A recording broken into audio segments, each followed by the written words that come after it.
మహాపరిశుద్ధమైన పరలోకపు తండ్రి, మీ పరిశుద్ధమైన ఉన్నతమైన నామమున మా ప్రభువును, మీ ప్రియ కుమారుడు, మా రక్షకుడు యేసుక్రీస్తు ప్రభువు వారి పేరట మీకు కృతజ్ఞత స్తుతులు ఈ రాత్రి వేళ తెలియజేస్తూ,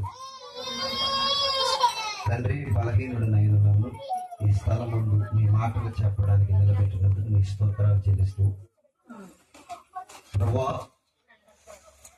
వాక్యం శరీరం ధరించింది ఎందుకు అనేటువంటి అంశం మీద మేము మాట్లాడడానికి మీ లేఖనాల్లోనికి వెళుచుండగా, వినడానికి ఆసక్తితో వచ్చిన నీ పిల్లలకు తృప్తిపరచగలిగినటువంటి మాటలను మా ప్రభావ మీ పిల్లలకు మీరు అందించమని ప్రార్థన చేస్తూ, నిలబడిన మీ దాసుడైన నాకు సంయోచితమైనటువంటి జ్ఞానమును, పరిశుద్ధాత్మ దేవుని ప్రేరణను, మీ మాటలు చెప్పగలిగిన సామర్థ్యమును నాకు దయచేసి నాకు తోడుగా ఉండి నాలో ఉండి మీరే మాట్లాడమని యేసుక్రీస్తు ప్రభువుల వారి పేరట కృతజ్ఞతాస్తుతులు చెల్లించచ్చు ఈ ప్రార్థన మిమ్మల్ని అడుగుచున్నాం తండ్రి. మంచిదండి ప్రియమైన దేవుడు వాళ్ళరా. కొంచెం సౌండ్ తగినట్టుందండి కానీ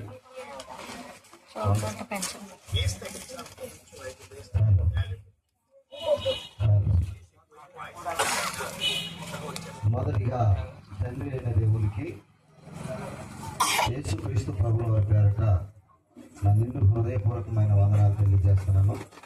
తన సేవలు నడిపిస్తున్నందుకు ఆయనకి కృతజ్ఞతాస్తుతులు చెల్లిస్తూ, ముఖ్యంగా నన్ను ఈ గ్రామానికి ఆహ్వానించినటువంటి దైవదేవులు చంద్రవాడ వెంకటేశ్వర గారికి, వారి యొక్క సంఘానికి, ఫ్యామిలీకి కూడా నా నిండు హృదయపూర్వకమైన వందనాలు తెలియజేస్తున్నాను. వేదికను అలంకరించిన దైవజనులు ప్రతి వారికి మరి నా నిండు హృదయపూర్వకమైన వందనాలు.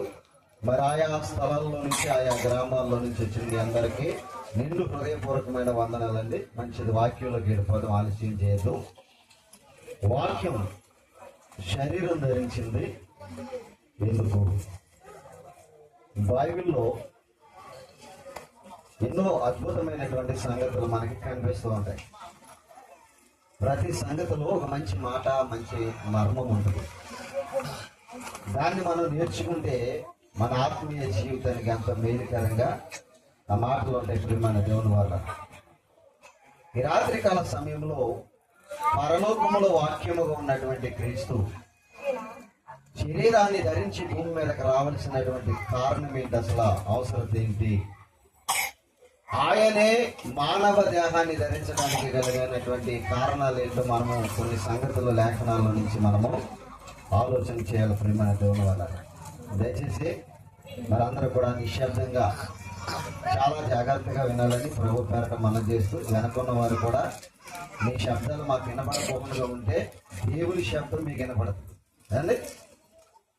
మీ శబ్దాలు మాకు వినపడకుండా ఉంటే దేవుని శబ్దం ఏంటో మీకు అర్థమవుతుంది అనమాట. మంచిది. ఒక వైద్యుడు ఉన్నాడంటే ఈనాడు ప్రపంచవ్యాప్తంగా ఒక్కొక్క అవయవానికి ఒక్కొక్క స్పెషలిస్ట్ ఉన్నాడు కదండి. కిడ్నీకి ఒక స్పెషలిస్ట్ ఉన్నాడు, ఐకి ఒక స్పెషలిస్ట్ ఉన్నాడు, ఇంకా బ్రెయిన్కి ఒక స్పెషలిస్ట్ ఉన్నాడు. ఇలాగా స్పెషలిస్టులు అందరూ కూడా ఉంటారు. స్పెషలిస్టులు అందరూ కూడా ఓ పని చేస్తారండి. ఓపీ రాయించుకుంటాం మనం హాస్పిటల్కి వెళ్ళినప్పుడు. ఏం రాయిస్తాం? ఓపీ రాయించుకుంటాం. ఓపీ రాసిన తర్వాత డాక్టర్ గారి దగ్గరికి మమ్మల్ని పిలుస్తారు. డాక్టర్ గారు ముందు చేసే పని ఏంటి? ఏం చేస్తాడండి? చెకప్ చేస్తాడు. ఏం చేస్తాడు? చెకస్కోప్ ఇచ్చుకుని నీలో ఉన్న లోపం ఏంటో ముందర కనుక్కుంటాడు. లోపం కనుక్కున్న తర్వాత నీకు ఆ లోపం యొక్క నిర్మూలన జరగాలంటే ఏ వైద్యం చేస్తే నీకు ఆ లోపము నిర్మూలన అవుతుందో డాక్టర్ గారు దాన్ని ఏం చేస్తారంటే చెకప్ పంపుతాడు అనమాట. మిమ్మల్ని మీరు జాగ్రత్తగా వినాలి. ఆయన చెకప్ చేసిన తర్వాత మిమ్మల్ని మరలా ఏం చేస్తాడు తెలుసా అండి? స్కానింగ్ చేయించడానికి పంపుతాడు. ఈ స్కానింగ్ లో వెళ్తుంది అనమాట. మీ అవయవం ఏ అవయవం బలహీనపడిందో, మీలో ఏ అవయవాలలో మరి బలహీనత ఉందో ఎవరు చెప్పాలి? స్కానింగ్ చేయాలి. ఇప్పుడు దేవుడు కూడా మనుషులను స్కానింగ్ చేశాడంటండి. ఎవరండి? స్కిల్లో ఏ అవయవాలు ఎక్కడ చెడిపోయాయో ఎవరికి తెలుస్తుంది? ఎవరికి తెలుస్తుంది? దేవునికే తెలుస్తుంది. మన దేహమును నిర్మించిన వాడు దేవుడు కనుక మన దేహంలో ఏ అవయవం చెడిపోయిందో, ఎక్కడ చెడిపోయిందో ఎవరికి తెలుస్తుంది? దేవునికి మాత్రమే తెలుస్తుంది. మరి ఎక్కడ చెడిపోయిందో దేవుడు తెలుసుకున్న తర్వాత వైద్యం చేయడానికి వైద్యుడిగా భూమి మీదకి శరీరాన్ని ధరించి రావాల్సి వచ్చింది. ఇప్పుడు ఇంతకీ ఎక్కడ చెడిపోయింది, ఏం చెడిపోయింది అని మనం ఆలోచన చేయగలిగితే బైబిల్లో ఒక మంచి మాట ఉంటుంది. ఆది కాండం చదవండి ప్రియమైన దేవుని వల్లరా. ఆది కాండం 21వ వచనాన్ని చదవండి ప్రియమైన దేవుని వల్లరా. అప్పుడు యెహోవా ఆజ్ఞాపించి ఇక మీదట నరులను బట్టి భూమిని మరల శపించను. ఎందుకనగా నరుల హృదయాలోచన వారి బాల్యము నుండి అది మనిషిలో ఏం చెడిపోయిందంటే హృదయం చెడ్డదంట. ఎవరు స్కానింగ్ చేశారు? ఎవరైనా స్కానింగ్ చేసి చెప్పగలిగారు ఇప్పటి వరకు? చాలా మనుషులతో కాదండి, మొత్తం అందరు మనుషుల్లోనూ ఏం చెడిపోయిందంట? హృదయం చెడ్డదంట. మరి హృదయాన్ని బాగు చేసే డాక్టర్లు ఎవరైనా ఉన్నారా భూమి మీద? ఉన్నారండి? ఉన్నారా? ఎవడో దొరకడు. హృదయాన్ని బాగు చేసే డాక్టర్ కావాలి మనకి. ఇప్పుడు కిడ్నీని బాగు చేసే డాక్టర్లు ఉన్నారు, బ్రెయిన్ బాగు చేసే డాక్టర్లు ఉన్నారు, ఇక చాలా రకాలుగా మన అవయవాల్లో పాడైపోయిన వాటిని బాగు చేయగలిగిన వారు ఉన్నారు. కానీ మనలో చెడిపోయిందేమని చెప్తున్నాడంటే హృదయం చెడిపోయిందంట. ఇప్పుడు హృదయాన్ని బాగు చేయడానికి ఎవరు రావాలి? ఎవరు రావాలండి? చూడండి 107వ కీర్తన. దయచేసి చదువుడు బైబిల్ ఏమని రాయబడిందో. 107వ కీర్తన తీసారా? 20వ వచనం. 107వ కీర్తన 20వ వచనంలో ఏం రాయబడింది చూడండి. అందరూ తీయాలి, అందరూ చూడాల మాటని. ఆయన తన వాక్కును పంపి అది బాగు చేయడానికి వాక్యం వచ్చింది. అర్థమవుతుంది మీకు? ఏం చేయడానికి వచ్చిందంటే వాక్యం. ఏం బాగు చేయడానికి అని అంటే చెడిపోయిన హృదయాన్ని బాగు చేయడానికి వచ్చింది వాక్యం. ఆయన తన వాక్కును పంపి వారిని బాగు చేసెను. హృదయం ఎలా చెడిపోయిందో తెలుసండి? చాలా ఘోరంగా చెడిపోయిందంట. హృదయం చెడటం వల్ల మనుషులు నాశనానికి పోతున్నారు. చెడ్డ హృదయము నీలో ఉంది. నీ హృదయం చెడిపోయినప్పుడు ఎవరు చూశారనుకుంటున్నారు? దేవుడు చూశాడంట. ఆకాశము నుండి దేవుడు ఏం చేశాడంట? నరులను పరిశీలించాడంట. ఆయన పరిశీలనలో, ఆయన ఎక్స్రేలో చెడిపోయిన భాగం ఏంటంటే మనుషుల్లో హృదయం చెడిపోయింది. హృదయం చెడిపోయింది కనుక హృదయాన్ని బాగు చేయడం కోసం పరలోకము నుండి భూమి మీదకి వాక్యము శరీరము ధరించి వచ్చింది. పిల్లరా విన్నారా? వాక్యము శరీరము ధరించి వచ్చింది. ఈయన శరీరము ధరించి భూమి మీదకి రాకముందే దావీదు గారి చేత ప్రవచనం కలిగించాడు దేవుడు. ఏమనంటే ఆయన తన వాక్కును పంపి వారిని బాగు చేయడానికి పంపాడంట. చూడండి ఎంత బాగుందో. హృదయాలు ఇచ్చే బాగు చేయడానికి వాక్యం రావాలంటారా? అదే వాక్యం రావాలంటారా? వాక్యం రావాలండి. వాక్యం రాకపోతే నీ హృదయం బాగుపడదంటే బాగుపడదు. హృదయం ఎలా తయారైపోతుందో తెలుసా? హృదయం ఎలా తయారైపోతుందో తెలుసా? ఇర్మియా గ్రంథము 9వ అధ్యాయము 17వ అధ్యాయం 9వ వచనమా చదవండి మాట. చదవాలి. ఇర్మియా గ్రంథము ప్రవక్త అయినటువంటి ఇర్మియా గారు రాసినటువంటి గ్రంథము. హృదయము అన్నిటికంటే మోసకరమైనది, అది ఘోరమైన వ్యాధిగా మారిపోయిందంట లోపల. ఎలా మారిపోయిందంటే ఘోరమైన వ్యాధిగా మారిపోయిందంట. హృదయములో దేవుడు నివసించాలనుకున్నాడు, హృదయములో దేవుడు ఆరాధించబడాలనుకున్నాడు. కానీ హృదయంలో దేవునికి చోటు లేదు. ఏ హృదయంలోనూ దేవునికి స్థలం లేదు. అందరూ చెడిపోయారు. పైకి మాత్రం చాలా బాగా కనిపిస్తున్నారు, రూపాలన్నీ బాగా కనిపిస్తున్నాయి, సంఘాలలో భక్తి గలవారిగా కనిపిస్తున్నారు, పైకి భక్తి గలవారి వేషం ధరించారు తప్ప దేవుడు సంఘాలలో ఉన్న వారిని చూస్తే అందరూ కూడా ఏమైపోయారంట? చెడిపోయారు. అందరి హృదయాలు ఏమైపోయినాయి అంటున్నాడండి? చెడిపోయాయి. అందరి హృదయాలు చెడిపోయినాయి అంటండి పిల్లారా. ఎవరి హృదయంలోని వాక్యానికి స్థానము లేదు. వాక్యానికి స్థానము లేదు కనుక దేవుడు ఏం చేస్తాడంటే ఈ హృదయాలను ఎలా బాగు చేయాలని, ఈ ఘోరమైన వ్యాధిని బాగు చేయడానికి ఆయనే ఏం ధరించుకుని వచ్చాడంటండి? శరీరాన్ని ధరించుకుని వైద్యుడిగా వచ్చాడంట. నీకు వైద్యం చేయాలి. ఎందుకు వైద్యం చేయాలంటే ఆ వ్యాధిని నిర్మూలన చేయగలిగిన శక్తి భూమి మీద శరీరాన్ని ధరించిన ఏ మానవుడు చేయలేని పనది. బాగా అర్థం అవ్వాలి మీ అందరికీ కూడా. యేసుక్రీస్తు అయితే సామాన్యుడు అనుకోకుండా ప్రియులారా, ఆయన పరమ వైద్యుడు అని బైబిల్లో రాయబడి ఉంటుంది. ఏ వైద్యుడు ఏంటంటే? పరమ వైద్యుడు. అందుకే ఒకనాడు మొదటి శతాబ్దంలో యూదులు కానివ్వండి, పరిచయులు కానివ్వండి, శాస్త్రులు కానివ్వండి, ఏటి నువ్వు పాపుల మధ్య తిరుగుతున్నావని అంటే ఆరోగ్యం గల వారికి వైద్యుడు అక్కర్లేదు. ఎవరికి కావాలి వైద్యుడు? రోగులకు వైద్యుడు కావాలి. ఏంటో రోగం అంటే షుగరు బీపీఓ కాదండి. షుగరు బీపీలు బాగు చేయడానికి రాలేదు. చాలా మంది మీకు స్వస్థత కావాలా నన్ను ఎదురుకొచ్చాను అంటున్నారు. ఆ వ్యాధులు బాగు చేయడానికి యేసుక్రీస్తు భూమి మీదకి రాలేదు.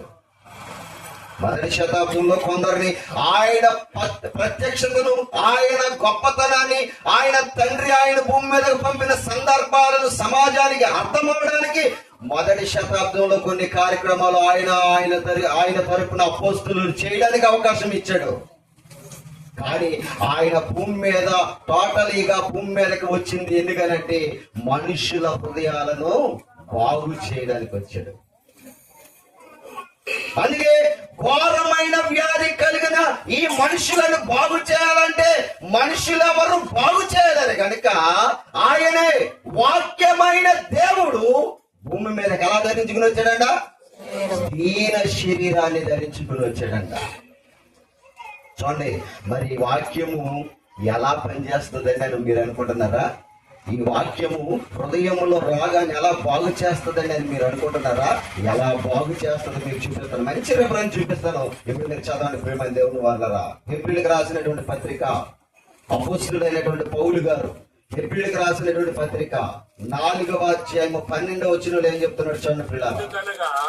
ఎందుకనగా బాగా వినాలి మీరు అందరూ కూడా. ఎందుకనగా అనగా ఏమంటున్నాడు? దేవుని వాక్యము అంటున్నాడు. ఇదే దేవుని వాక్యం ఎవరు? దేవుని వాక్యం ఎవరు? ఏమంటున్నాడని? ఎందుకనగా దేవుని వాక్యము అంటున్నాడు. ఆది యందు వాక్యం ఉండెను, వాక్యము దేవుని యొద్ద ఉండెను, ఆ వాక్యమే దేవుడై ఉండెను అంటున్నాడు. అంటే ఆ వాక్యం ఎవరి వాక్యము? ఆ వాక్యం ఎవరి వాక్యము? దేవుని వాక్యము. ఈ దేవుని వాక్యము సజీవమై బలము గలదై రెండంచుల గల ఎటువంటి ఖడ్గము కంటెను వాడిగా ఉండి చూసారండి, ప్రాణాత్మలను కేళ్లను మూలుగులను విభజించినంత మట్టుకు దూర్చు హృదయము యొక్క తలంపులను ఆలోచనలను ఏం చేస్తుందంటే శోధన చేయడానికి వెళుతుందంట. వాక్యం ఏం చేస్తుందంటే వాక్యం ఏం చేస్తుందంట? హృదయములను వాక్యానికి చోటిస్తే నీ హృదయములో ఉన్న చెడుతనంతో అది ఏం చేస్తుందంట? ఏం చేస్తుందంటండి? యుద్ధం చేస్తుందంట, శోధన కలిగిస్తుందంట. దేనికి? ఆలోచనలకు. కానీ నీలో ఉన్న చెడుతనంతో అది ఏం చేస్తుందంట? యుద్ధం చేస్తుందంట. దాన్ని నిర్మూలన చేయగలిగిన శక్తి దేనికి ఉందనుకుంటున్నారు? వాక్యానికి మాత్రమే ఉంది. చాలా మందిని దేవుడు చూశాడు. ప్రపంచంలో ఉన్న భూమి మీద ఉన్నటువంటి ప్రతి మనిషిని చూస్తున్నాడు. బాప్తిజం పొందారు, భక్తి గలవారుగా సంఘాల్లో కూర్చుంటున్నారు. మనుషులందరూ కూడా సంఘాల్లో నిండిపోతున్నారు, కానీ హృదయాలలో వాక్యం మాత్రము ఉండటం లేదు. కారణం ఏంటి అనుకుంటున్నారు? చెప్పండి, కారణం ఏంటి? సంఘాలలోకి వచ్చిన హృదయాలలో వాక్యం రాకపోవడానికి కారణం ఏంటి? మేము క్రీస్తుని నమ్ముకున్నామండి, దేవుని కొరకు బ్రతుకుతున్నామండి అని సమాజానికి కనిపిస్తున్నారు, కానీ దేవునికి మాత్రం నిజమైన ఆరాధికులుగా కనిపించడం లేదు. కారణం ఏంటి అనుకుంటున్నారు అనంటే, కారణాలు కూడా చెప్పాడండి దేవుడు. కారణాలు కూడా చెప్పాడు దేవుడు. మీరు ఎందుకు అలాగ ఉండలేకపోతున్నారో చెప్పాడు దేవుడు. చూస్తారా ఒక మంచి మాట? కానీ మత్తయి సువార్త 13వ అధ్యాయం.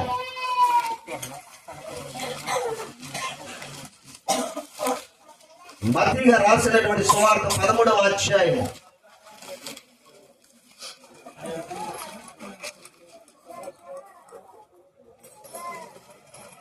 అమ్మా చదవండి. 20వ వచనం కాడికి మనం చదువుకుందాం. అమ్మా 19 చదవండి. 18, 19. విత్తువాని గురించిన ఉపమానమును గురించి వినుడి.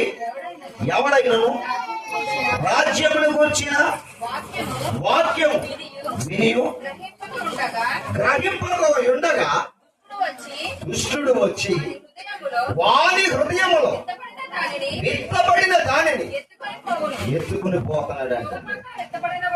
సరే, వాక్యాన్ని ఎవరు ఎత్తుకుపోతున్నారంటే దుష్టుడు వచ్చి ఎత్తుకుపోతున్నాడంట. కారణం ఏంటనుకున్నారు? గ్రహింపడం లేదంట మనుషులు. ఇక్కడ కూడా చాలా మంది సమాజం మనం ఆలోచన చేయగలిగినట్లయితే వాక్యాన్ని వింటారు, కానీ ఏం చేయాలండి? గ్రహించరు. మనలో ఏమి లేదనుకుంటున్నారు? గ్రహించే మనసు లేదు మన దగ్గర.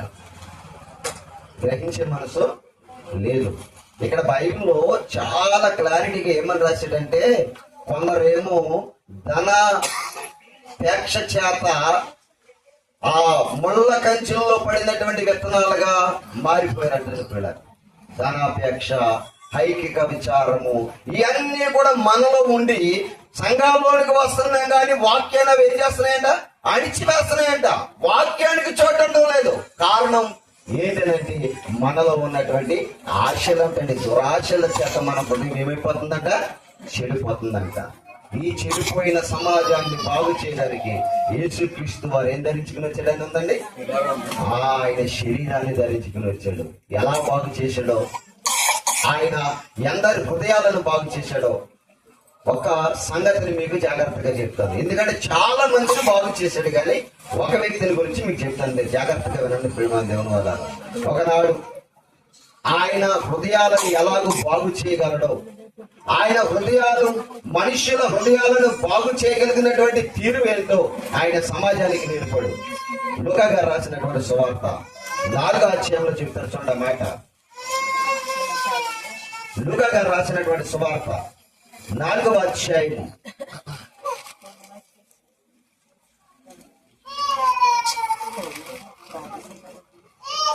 చూడండి 22వ వచనం. 22వ వచనం. అప్పుడు అందరూ ఆయన గురించి సాక్ష్యం ఇచ్చచ్చు. ఆయన నోటి నుండి వచ్చిన దయగల మాటలకు ఆశ్చర్యపడి ఈయన యోసేపు కుమారుడు కాడా ఆయన చెప్పుకునిచుండగా ఆయన వారిని చూచి, వైద్యుడా నిన్ను నీవే స్వస్థపరచుకును. జాగ్రత్తగా వినండి, ఆలోచన చేయండి. ఆయన ఏ మాటలు పలికాడండి? ఏ మాటలు పలికాడంట? దయగలిగిన మాటలు పలికాడంట. ఏ మాట కావాలి సమాజానికి? ఏ మాట కావాలండి? దయగలిగిన మాటలు చెప్పాలి సమాజానికి. దయగలిగిన మాట చెడిపోయిన హృదయాలను ఏం చేయగలిగిందంట? బాగు చేస్తుంది. దయ కలిగి మాట్లాడితే చెడిపోయిన హృదయాలు బాగుపడతాయి. ఒక వ్యభిచారమందు పట్టబడిన స్త్రీతో ఎలా మాట్లాడాడు యేసు ప్రభు వారు? అమ్మా, ఎవరు నిన్ను శిక్షించలేదా? నేను శిక్ష విధించడానికి రాలేదు, శిక్ష నుండి తప్పించడానికి వచ్చాను. ఆ శిక్ష నుండి నిన్ను తప్పించాను, నిన్ను రక్షించడానికి వచ్చాను. నేను నిన్ను శిక్షించడానికి రాలేదు కనుక సమాధానం గలదాని వెళ్ళి బ్రతకమ్మా అన్నాడు. ఆ దయగలిగిన మాట ఆమె హృదయాన్ని ఏం చేసిందంట? బాగు చేసింది. ప్రియమైన ఆమెలో ఉన్నటువంటి హృదయము, చెడిపోయిన హృదయముతో ఎందరినో పాడు చేసిన ఆవిడ జీవితాన్ని యేసుక్రీస్తు దయగలిగిన మాట ఆమె హృదయాన్ని ఏం చేసిందంట? బాగు చేసింది. వాక్యానికి చోటివ్వాలి. వాక్యానికి చోటిస్తే వాక్యము వాయిద్యంలో పనిచేస్తుంది నీ హృదయంలో. మన వాక్యానికి చోటివ్వడం లేదు. సంఘాలలో మాత్రం భక్తి గల వారిగా కనిపిస్తున్నాం.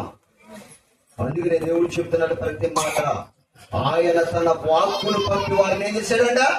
బాగు చేశాడు. అది శరీరం ధరించి రాకపోతే నీకు వాయిద్యం అందదు. నీకు వాయిద్యం అందకపోతే నీవు నరకానికి పాత్రుడు అవ్వదు.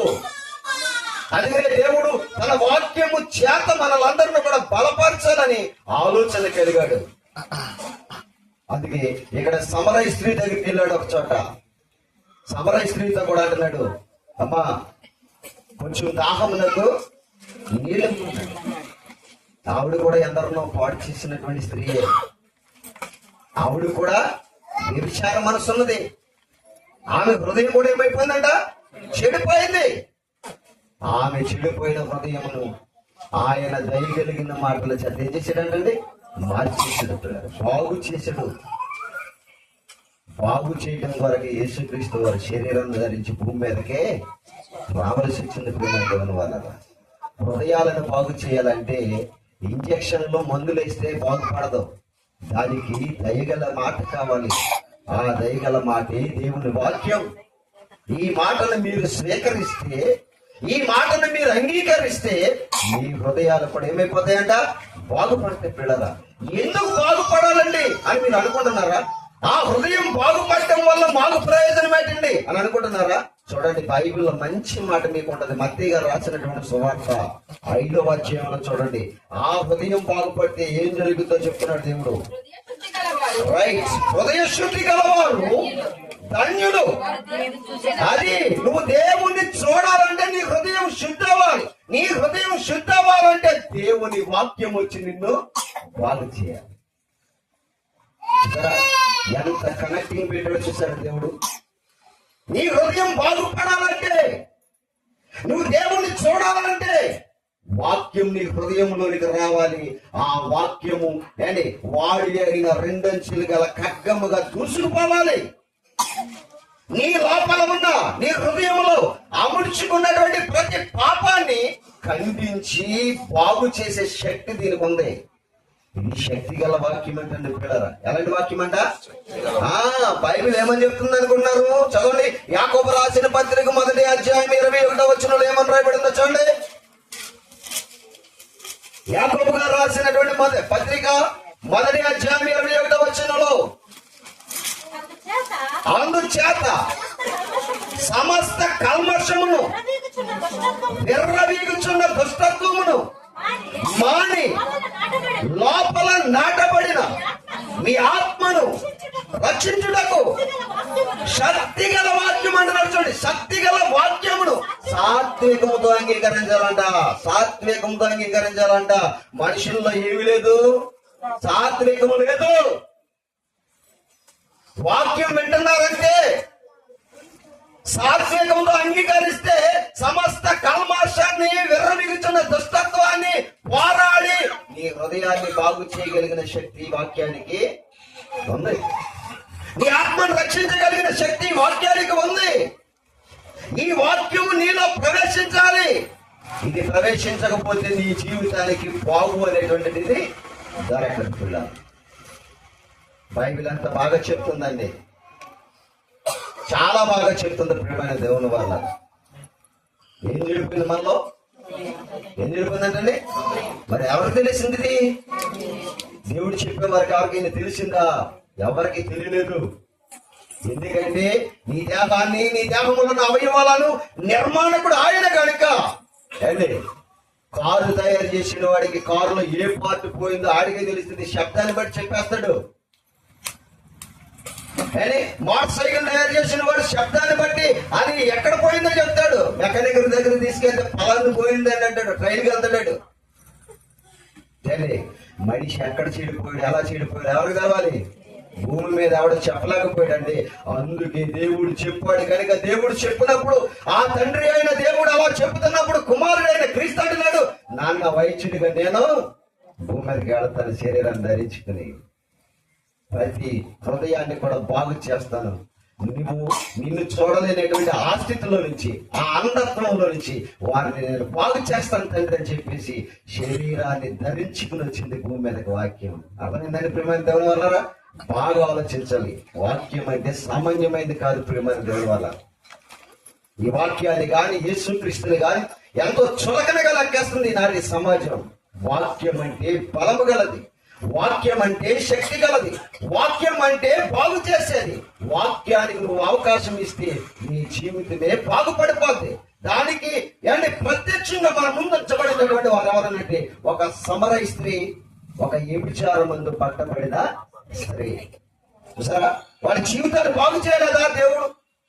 ఆయన దయగలిగిన మాటల చేత వారిని బాగు చేసి సంసార జీవిత వ్యక్తులుగా మార్చి సమాజానికి ఒక మోడల్గా పెట్టాడండి వాళ్ళని. నాటి సమాజంలో మనం కూడా మోడల్ గా మారాలంటే వాక్యం మనలో ఏమై ఉండాలంటండి, ఏమై ఉండాలంట? బాగు చేసేదిగా ఉండాలి, వైద్యం చేసేదిగా ఉండాలి. ప్రతి నిత్యము ఈ వాక్యాన్ని మనం స్వీకరిస్తే అది మనల్ని బాగు చేస్తుంది అంటే పిల్లల. మొదటిది చెడిపోయింది ఏంటో తెలుసండి? ఏం చెడిపోయింది? హృదయం చెడిపోయింది. మరి రెండోది ఏం చెడిపోయింది అనుకుంటారు? ఒకటి హృదయంలో చెడ్డతుంది, రెండోది ఎందులో చెడ్డతుందో చూద్దాం. మనం ఇప్పుడు చూద్దాం. బైబిల్లో నుంచి మనం బాగా ఆలోచించాలి. అందుకే యేసు ప్రభు వారు శరీరాన్ని ఎందుకు ధరించవలసి వచ్చిందో మీకు చూపిస్తాను. రోమిలికి రాసినటువంటి పత్రిక 7వ అధ్యాయం, రోమా పత్రిక 7వ అధ్యాయము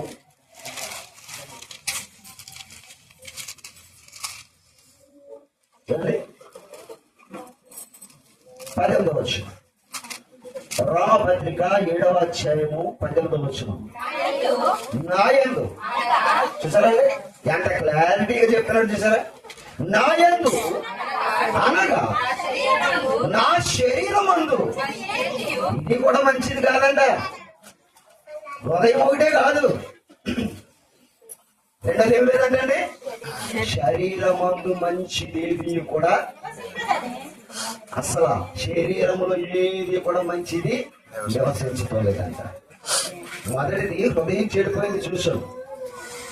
రెండవది అంటే శరీరం చెడిపోయిందంట. ఆ శరీరంలో కూడా ఏముందంటండి? మంచిదేది లేదంట. మరి శరీరంలో మంచిదేది లేదంటే అందులో ఏముంది? పాపం ఏముందంటండి? పాపం ఉందండి ప్రియులారా దేవుని వాళ్ళ. మనం అనుకుంటున్నాం అందంగా ఉన్నాం, బాగున్నాం, చక్కగా ఉన్నాం, అన్ని పోస్తున్నాం అనుకుంటున్నాం. కానీ నీ శరీరం అరికాలు మొదలుకొని నడినెత్తు వరకు ఏముందో తెలుసండి? పాపం. పాపంతో నిండిపోయిన శరీరం. హృదయాన్ని బాగు చేయడానికి వాక్యాన్ని పంపాడు. ఏంటి? శరీరాన్ని బాగు చేయడానికి కూడా శరీరం ధరించుకుని వచ్చాడు పిల్లల. శరీరంలో ఏముందంట? పాపం ఉందండి. ఈ పాపం మనుషులను నాశనములకు నడుపుతుందంట. పాపం మనుషులను ఎక్కడ నడుపుతుందంటండి? నాశనములకు నడుపుతుందంట. నా శరీరం, అపోస్తులైన పౌలు గారు అంటున్నాడు, నా శరీరం అందు మంచిది కూడా లేదు. ఈ పాపం వల్ల నేను మరణమునకు పాత్రనైపోతున్నాను. ఇది మరణము నుండి నన్ను తప్పించగలిగిన వాడు ఎవడా అని ఎదురు చూశాడంట. ఆ మరణము నుండి తప్పించగలిగినటువంటి శక్తి ఎవరికి ఉందంటే యేసుక్రీస్తుకు మాత్రమే ఉంది. ఆయన మాత్రమే శరీరాన్ని ధరించి మనుషుల శరీరాలలో ఉన్న పాపానికి శిక్ష విధించాడంట. పాపి కాదు అంటున్నారా? చాలా మంది తప్పు చేసిన వారికి శిక్ష వేస్తారు, అవునా కదా? ఎవరికి శిక్ష వేస్తారు? తప్పు చేసిన వారికి శిక్ష వేస్తారు. మరి దేవుడు తప్పు చేసిన వారికి శిక్ష వేశాడా అండి? దేవుడు తప్పు చేసిన వారికి శిక్ష వేశాడా? యేసు క్రీస్తులో ఉన్న గొప్పతనం ఏంటంటే తప్పు చేసిన వారిని రక్షిస్తాడు, తప్పుడు ఆలోచనకు శిక్ష విధిస్తాడు. చూడండి, రోమిలకు రాసిన పత్రిక 8వ అధ్యాయము 4వ వచనం గడి చదవండి. చదవండమ్మా. నా సహోదరులారా, మనము దేవుని కొరకు ఫలమును ఫలించినట్లు అమ్మా 8వ అధ్యాయం రోమపత్రిక, శరీరం అనుసరింపక ఆత్మను అనుసరించి నడుచుకుని మన యందు ధర్మశాస్త్ర సంబంధమైన నీతి నెరవేర్చబడవలెనని పాప పరిహారము నిమిత్తము దేవుడు తన సొంత కుమారుని చూడండి, శరీరాన్ని ఎందుకు ధరించాడో చెప్తున్నాడు. ఇప్పుడు పాప శరీరాకారంలో ఉన్న పాపాన్ని నశింపజేయడానికి, పాపానికి పరిహారార్థం కలిగించడానికి యేసుక్రీస్తు వారు శరీరము పాప శరీరాకారాన్ని ధరించి ఏం చేశాడు చూడండి. అక్కడ ఆయన శరీరమందు అది శరీరాన్ని ఎందుకు ధరించాడండి? పాపానికి శిక్ష విధించడానిక, పాపికి శిక్ష విధించడానిక?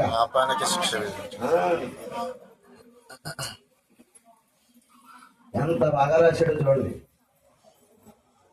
శరీరంలో కూడా ఏముందంటండి? పాపం. హృదయము చెడిపోయింది, శరీరం కూడా చెడిపోయింది. ఈ రెండింటిని బాగు చేయడానికి మెయిన్ కారణం, ఈ రెండింటిని పాడు చేసిన శక్తి ఏంటంటే పాపం. ఈ పాపాల నుంచి మిమ్మల్ని కాపాడడానికి, మనందరినీ రక్షించడానికి యేసుక్రీస్తు ప్రభులు వారు ఏం ధరించాడంటే శరీరము ధరించాడంట. ఆయన పాప శరీరాకారము ధరించి పాపిని రక్షించడానికి పాపమునకు ఏం చేశాడంట? శిక్ష విధించాడంట. పాపానికి వేసాడు శిక్ష, పాపికి కాదు. బాగా గమనించాలి, పాపికి శిక్ష విధించేవాడు కాదు యేసుక్రీస్తు అంటే.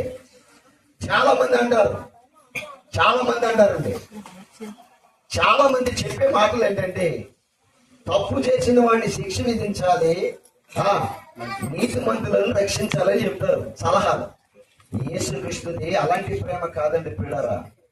పాపిని రక్షిస్తాడు, పాపానికి శిక్ష విధిస్తాడు. చూసారా, ఈ క్వాలిటీ ఎవరిలో ఉందా ప్రపంచం మీద? ప్రపంచంలో ఉన్నవంటి ఎలాంటి వ్యక్తికైనా ఈ మనసు ఉందంటారా? ఎవరికి లేదండి. నువ్వు ఎంత ఘోర పాపు అయినా దేవుని దగ్గరకు వచ్చి ప్రభువా నేను పాపినంటే నీ పాపము నుండి నిన్ను విడుదల కలిగించి నీ చేత పాపము చేయించిన పాపానికి శిక్ష విధిస్తాడు, నిన్ను సేవ్ చేస్తాడు. అది యేసుక్రీస్తులో ఉన్నటువంటి లక్షణం. వల్ల ఎందుకు ఈ దేహము మనకి ఇవ్వబడిందంటే, ఈ దేహము ఎవరిచ్చారో తెలుసా అండి? అమ్మ ఏనండి, దేహం ఎవరిచ్చారో తెలుసా? దేహము దేవుని వలన మనకి అనుగ్రహించబడింది. ఎందుకు ఇచ్చాడు ఈ దేహాన్ని మనకి? దేహాన్ని మనకి ఎందుకు ఇచ్చాడు అనుకున్నారు? 6వ అధ్యాయం కొరింథీయులకు రాసిన మొదటి పత్రిక చదువుకుందాం. కొరింథీయులకు రాసినటువంటి మొదటి పత్రిక 6వ అధ్యాయము ఏమని రాయబడిందో చూడండి. అక్కడ 19వ వచనం, మీ దేహం దేవుని వలన మీకు అనుగ్రహింపబడి మీలో ఉన్న పరిశుద్ధాత్మకు ఆలయమై ఉన్నదని అది మీరు తెలుసుకోవాలి. దేవుని పరిశుద్ధాత్మకు మీ దేహం ఏమైందంట? ఆలయమై ఉంది. ఆలయముగా ఉండవలసిన దేహాన్ని దేనికి నిలయంగా చేశావు? పాపానికి నిలయంగా చేశావు. అందుకే శరీరం అంతా యొక్క అధికారులు మొదలుకొని నడినెత్తు వరకు పాపముతో నిండిపోతే దేవుని పరిశుద్ధాత్మకు నీ దేహంలో చోటు లేనప్పుడు దానిని మరలా బాగు చేయడానికి యేసుక్రీస్తు శరీరాన్ని ధరించవలసి వచ్చింది. ఆయన అందుకే శరీరాన్ని ధరించాడు. నీ శరీరాన్ని బాగు చేయాలి, నీ హృదయాన్ని కూడా బాగు చేయాలి. ఈ రెండింటిని బాగు చేస్తేనే గాని నీవు దేవుని పనికి పనికొచ్చే పాత్రగా ఉండవు. ఈ రెండు బాగుపడినప్పుడే నువ్వు దేవుని పాత్రగా పనిచేస్తావు. ఇంకా ఏం చేశాడో చూడండి. ఆయన అంటున్నాడు, మీ దేహములను దేవుని ఆలయముగా మలచటం కోసం ఏమని చెప్పాడు మనకి? రోమపత్రిక 12వ అధ్యాయము 1వ వచనం కలిసి చదవండి. కాబట్టి సహోదరులారా,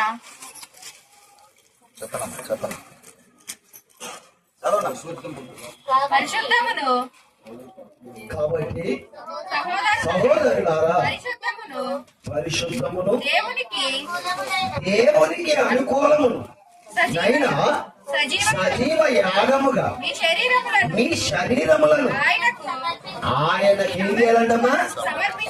మనకి ఏం సమర్పించడం వచ్చు? ఏం సమర్పించడం వచ్చు? 10 రూపాయల కానుక సమర్పించడం వచ్చు, ఓ తౌడు బియ్యం సమర్పించడం వచ్చు, ఓ కోడిగుడ్డు సమర్పించడం వచ్చు. మరి దేవుడు ఏమి సమర్పించమంటున్నాడు? దేవుడు ఏమి సమర్పించమంటున్నాడు? మీ శరీరాలను, మీ దేహాలను దేవునికి ఏం చేయాలంట? అయ్యి మాత్రం సమర్పించేవారు ఉన్నారా? ఎందుకు సమర్పించమంటున్నాడు అంటే, ఆయన సమర్పించమనేది కూడా ఒక పని మీద సమర్పించమంటున్నాడు.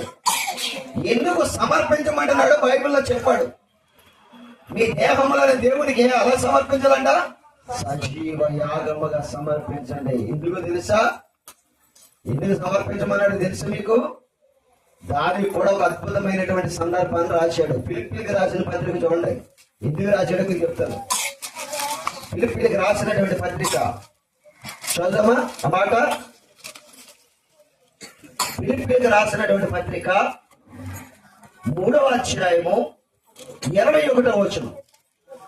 ఫిలిప్పీలకు రాసినటువంటి పత్రిక 3వ అధ్యాయము 21వ వచనం. ఏమని రాయబడింది? సమస్తమును తనకు లోపరచుకున్న జాలిన శక్తిని బట్టి ఆయన మన దీన శరీరములను తన మహిమగల శరీరమునకు సమరూపముగా దానిని మార్చుటకు ఆయన మీ దేహములను ఆయనకు సమర్పించమన్నాడు. ఆయన శరీరముతో సమానంగా మిమ్మల్ని చేయాలనుకుంటున్నాడు. ఆయన శరీరం ఎలాగుందో ఆయన శరీరములాగా మీ శరీరాలను కూడా చేయాలని దేవుడు ఏం చేశాడంట? మీలో నివసించుతున్న పాప శరీరాన్ని సజీవ యాగముగా నాకు సమర్పించండి. ఆ శరీరంలో నివసిస్తున్న పాపాన్ని నేను తీసేసి నా శరీరమునకు సమరూపము గలదానిగా దాన్ని నేను మారుస్తానని సమర్పించమన్నాడు. మనము డబ్బులు సమర్పిస్తున్నాం కానీ, కానుకలు సమర్పిస్తున్నాం కానీ, దేహాలను మాత్రం దేవునికి సమర్పించడం లేదు. బాగుపడవలసిన దాన్ని బాగు చేయడం లేదు. బాగుపడవలసిన దాన్ని చెడిపేస్తున్నాం. దేవుడు బాగు చేస్తానన్న దాన్ని అది ఏమన్నా డబ్బు తీసుకుంటానంటున్నాడండి? కరెన్సీ ఏమన్నా అడిగాడా దేవుడు మనల్ని? మీ దేహాలను బాగు చేయడానికి ఏంటి? చిన్న బలహీనత కలిగితే ఓపీ రాయించుకోవడానికి ఎంత తీసుకుంటాడు? 500, 300 కానించి 500 తీసుకుంటాడు. ఓపీకే 300. యేసుప్రభు ఏం అడిగాడంటే మిమ్మల్ని బాగు చేయడానికి? మేము అడిగి రమ్మంటున్నాడు. ఆయన ఉచితంగా మీకు ఇస్తానంటున్నాడు. అలా బాగుపడేవారు ఎవరండి? ఆత్మరోగులు వచ్చిన వైద్య శిబిరమండి పిల్లరా యేసు క్రీస్తు వాక్యం అంటే. మీలో ఉన్న రోగాలను పోగొట్టడానికి ఆయన ఉచితంగా ప్రకటించమన్నాడు. ఉచితంగా మందు ఇవ్వండి అన్నాడు. బైబిల్లో ఆయన శరీరము మన శరీరాలను బాగు చేయడం వరకు ఆయన శరీరమును అలగొట్టబడినటువంటి పిల్లరా. చూడండి ఎంత బాగుందో వాక్యం.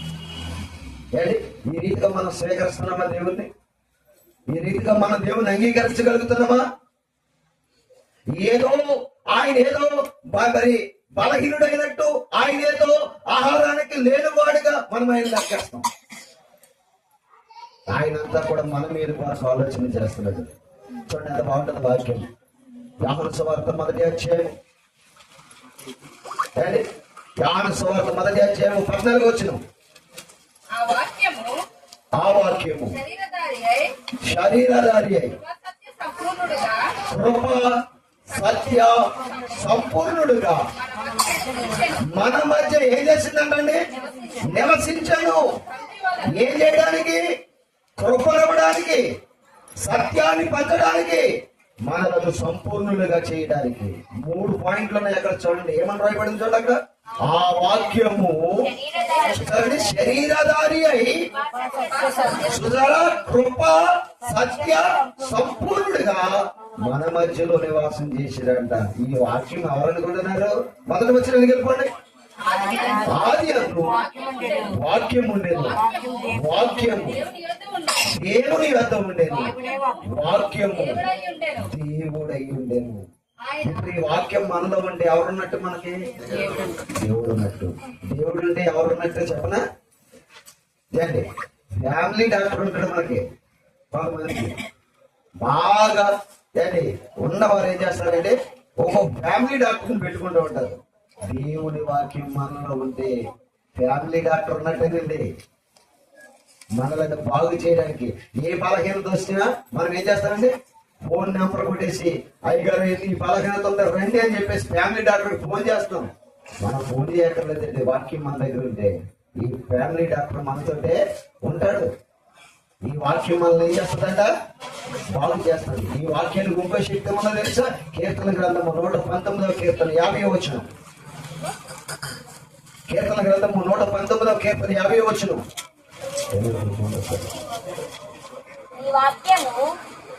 నీ వాక్యము నీ వాక్యము నన్ను బ్రతికించి ఉన్నది. నా బాధలలో ఎంత మంచి వాగ్దానం చేసేట చూడండి పిల్లలు. నీ వాక్యం మనల్ని ఏం చేస్తుందంట? అంటే మనం ఏమైపోయాం? అపరాధముల చేత పాపముల చేత ఏమైపోయామంట? చచ్చాం. ఈ వాక్యమే మరలా ఏమో చెప్తాడంటే ఎఫెసీయులకు రాసిన పత్రికలో తీయదమ్మా సమయం అయిపోయింది. నాకు ఇచ్చిన సమయం అయిపోయింది. నేను ముగింపు వచ్చేసాను. జాగ్రత్తగా ఇంకా సమయం ఉంటే ఏదైనా చెప్తాను. మనకు సమయం అయిపోయింది అంటే నేను ముగించేస్తాను. నాదంతా కూడా టైం ఉంది అంటే జాగ్రత్తగా ఉంది. నేనేమంటున్నాడంటే ఈ వాక్యములను బ్రతికిస్తుంది. అంటే మనము బ్రతికిస్తుందా అంటే మనం చచ్చిపోయిన వారమండి అని మీరు అడిగితే అపరాధముల చేత పాపముల చేత మీరు ఎవరంట? చచ్చిన వారు. అందుకే క్రీస్తు శరీరాన్ని ధరించి మిమ్మల్ని బ్రతికించడానికి భూమి మీదకి శరీరాన్ని ధరించుకుని రావలసి వచ్చిన పిల్లల. మొదటిది ఏం బాగు చేయడానికి? హృదయం బాగు చేయడానికి. రెండోది ఏం చేయడానికి? శరీరం బాగు చేయడానికి. ఈ రెండు బాగుపడితేనే దేవుణ్ణి మనము చూడగలం అనేటువంటి మంచి సందర్భాన్ని దేవుడు మనకు తెలియజేశాడు. అలాంటి వారిగా మీరు మారి దేవుని కొరకు బ్రతికితే పరలోక రాజ్యములో మీరు గొప్పవారిగా ఉంటారని తెలియజేస్తూ నేను ముగిస్తున్నాను. దేవుడు మనం ఈ కొద్ది మాటలు మనం వెనుకను దీవించిన కాక.